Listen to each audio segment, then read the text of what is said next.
Welcome to the podcast. I'm your host, Jaden Schaefer. So I'm not going to lie, I feel like recently it feels a lot like in AI and just the industry in general, it's turned into a giant contest of who can spend the most money on data centers.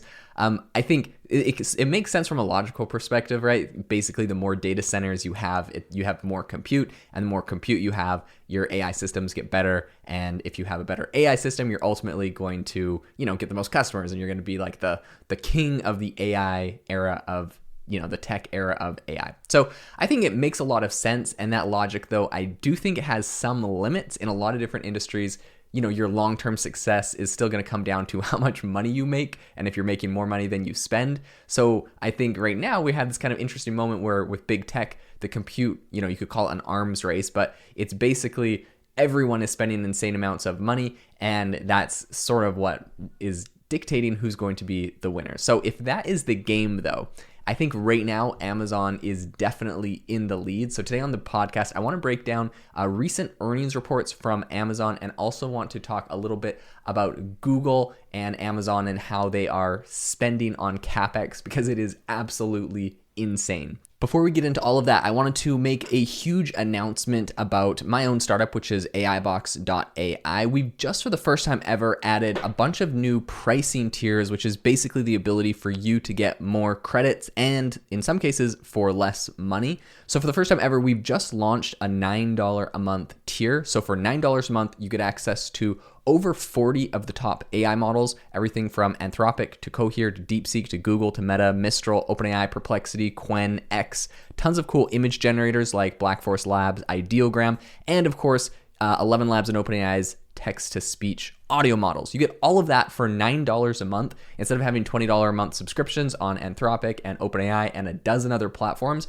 You can spend $9 a month and get access to all of it. We've also added a bunch of higher priced tiers. So we used to only be $20 a month. We've now added a $40 and $80 tier. We had a bunch of people that were, really power users doing a lot of cool stuff with audio and image.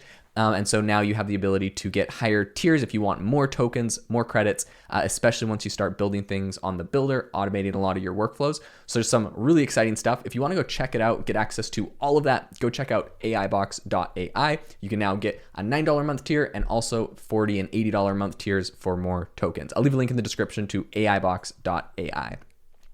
I think right now, the thing that a lot of people are talking about is Amazon when it comes to how much is getting spent on AI. They did a recent earnings report on Thursday, and they said that they expect to spend about $200 billion on CapEx through this year. So that's, a lot of that's getting spent on AI, custom chips, robotics, and also low Earth orbit satellites. I think this is a really big increase from the $131 billion it spent last year. So, it's not quite double, but 200 billion from 131 billion, that is a massive jump. Now, while I think it would be tempting for them and any company to give all of that to AI with just given the industry and everything that's going on right now, I think Amazon is a little bit unique among a lot of other tech companies because they also, in addition to having, a big tech face, they also operate a massive physical footprint, right? A lot of that is being retrofitted for robotics and automation, which makes it a lot harder to kind of dismiss the non-AI portion of their capital budget. But if you look at other companies too in the space, like Google's not far behind. Google said on Wednesday that they're expecting to spend $175 billion to $185 billion in CapEx this year, which is up from $91 billion the year before. These are massive jumps, going from $91 billion to $175 billion, or from $130 billion to $200 billion. These numbers are just going crazy. Meta also had their earnings report last week, and they projected between 115 and 135 billion in CapEx for this year. Oracle, which was, once seen as basically, one of the major beneficiaries of the AI infrastructure boom. They have the $500 million OpenAI and SoftBank deal that they're doing to build data centers and infrastructure. But even Oracle is expecting to spend, not quite as much, $50 billion this year. So I think Microsoft hasn't yet said how much they're going to be spending this year, but I think a bunch of, recent quarterly CapEx expenditure totals were about $37.5 billion And that kind of annualizes to about $150 billion. If they're spending that they have going on right now, if that remains steady, Microsoft should be at about 150. So I think that increase has also drawn investor scrutiny, but I think still Microsoft is far behind Amazon and Google just in overall spending, because those companies are, it's absolutely insane. So I think if you look at it from inside the tech industry, it's like it makes sense why they're doing this. If AI is really going to reshape the economy, then whoever has the most high-end compute is going to become the person that has this really scarce resource, and this is globally too. So I think whatever company controls their own supply right now is going to survive. Everyone else is going to get bidded out. It's going to get pretty, it's going to get pretty crazy. And you even have people like Elon Musk, who's going to be building data centers in space because he said the Earth doesn't have enough compute and energy and all this other stuff. So that's kind of his solution. So I think with all of that, some of the biggest tech companies right now are just trying to race to prepare for basically a future that is defined by compute scarcity. This is something I think we're going to have to live with.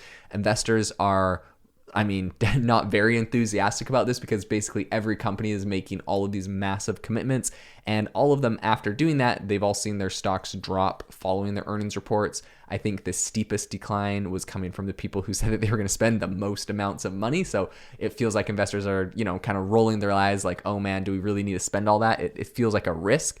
But I will say that kind of some of this investor pushback isn't just limited to companies that are still looking for a clear AI business model. I think it also is extended to companies like Amazon and Microsoft that already operate, really highly profitable cloud businesses. They have really straightforward plans for monetizing AI. The problem, I think, at least from if you're kind of looking at it from like a Wall Street perspective, is just the scale, right? The numbers involved are just enormous. Like, they're huge. So I think there's a lot of skepticism that has kind of like slowed down the industry in a bit. Like, if you believe AI is going to really transform almost every single sector, I think it'd be irrational to pull back just because investors are kind of uneasy in the short term.